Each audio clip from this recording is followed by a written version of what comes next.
అన్న ఏంటన్న బీసీ సంఘాల మద్దతుతోనే రాష్ట్ర వ్యాప్తంగా ఒక్క బస్సు కూడా బయటికి వెళ్ళిన పరిస్థితి, రాష్ట్ర వ్యాప్తంగా స్తంభించిపోయిన తెలంగాణ, ఏం చెప్తారు? మరో సకల జనుల సమ్మెను తలపించే విధంగా జరుగుతున్నటువంటి తెలంగాణ బీసీ జేఏసీ ఇచ్చినటువంటి బంద్ ఏదైతే ఉందో, ఇలా 33 జిల్లాలో మండల కేంద్రాల్లో కూడా ఈ బంద్ను ఘనంగా నిర్వహిస్తున్నారు. ఇందులో ఈ బంద్లో సబ్బండ వర్ణాలు, సబ్బండ కులాలు, సబ్బండ జాతులు కూడా పాల్గొంటున్నాయి.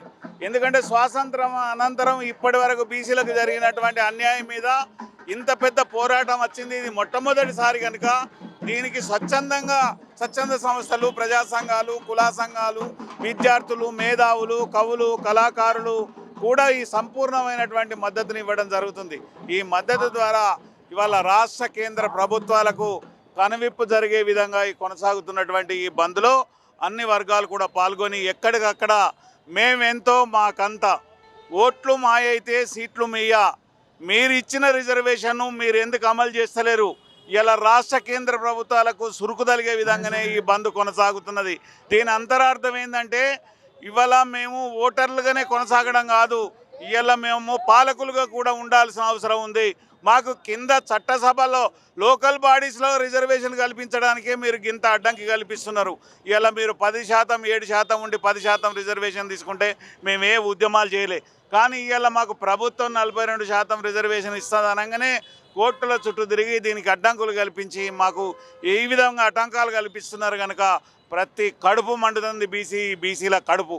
అన్ని కులాలు, అన్ని మతాలు కూడా ఏకమైనవి. ఇవాళ బీసీ సంఘాలు కూడా బేసిజాన్ని వదిలి ఒక్కటైనవి. అన్ని రాజకీయ పార్టీల యొక్క సంపూర్ణమైనటువంటి మద్దతు కొనసాగుతుంది. మేము ముఖ్యమంత్రి గారికి ఒకటే చెప్తున్నాం, సార్ మీరు బీసీల గురించి జపం చేయడం కాదు, మీ ప్రభుత్వంలో బీసీలకు ఎంతమందికి పదవులు ఇచ్చిండ్రో మీరు ఆత్మ పరిశీలన చేసుకోండి. మీ అధికారులను ఎంతమందిని బీసీలకు ఉన్నతమైన పదవులు కట్టబెట్టారో మీరు పరిశీలించుకోండి. కేంద్ర ప్రభుత్వం కూడా మాకు ప్రైమ్ మినిస్టరు ఓబీసీ ఉన్నాడు అని చెప్పడం కాదు, 100% ఇలా ఎట్లయితే తమిళనాడులో 69% ఉంది, మేమెంతో మాకు అంత ఇవ్వాలి, మీరు 42% ఇస్తా అన్నారు, మేము ఇస్తా అన్న 42% అయినా అమలు చేయాలని. రెండో డిమాండ్ ఏంటంటే మాది లోకల్ బాడీ ఎన్నికలు కోర్టులను అడ్డం పెట్టుకొని మళ్ళా పాత రిజర్వేషన్లకు కొనసాగితే తెలంగాణ అగ్గిగుండంగా మారే అవకాశం ఉంటుంది. కనుక ఏదైతే రిజర్వేషన్ అమలు చేస్తారో అది అమలు చేసినాకనే లోకల్ బాడీ ఎన్నికలు నిర్వహించాలని మేము డిమాండ్ చేస్తున్నాం.